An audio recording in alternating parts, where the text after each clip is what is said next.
走。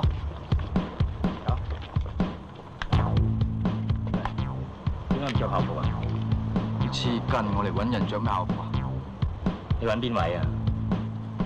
你邊位啊？我係呢度嘅訓導主任啊。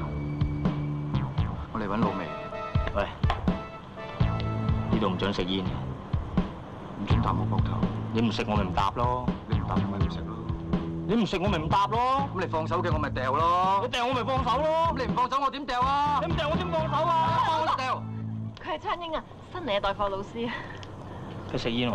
佢唔食噶啦。佢搭我膊頭喎。佢都唔搭噶啦，行啦。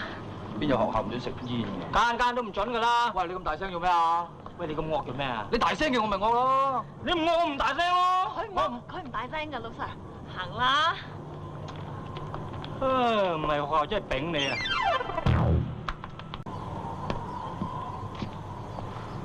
老 Sir， 張 Sir， 如果你唔叫我，我仲以為你係學生添，係嘛？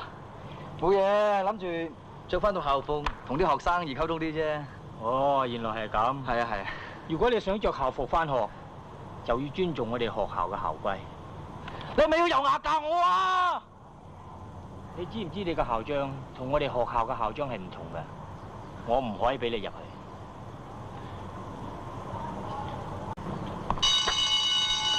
喂，你冇嘢啊？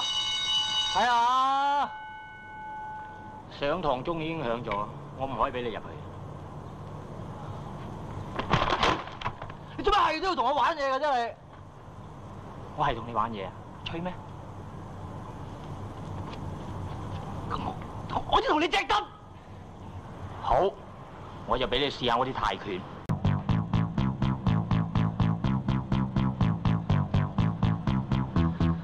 得未啊？差唔多㗎啦。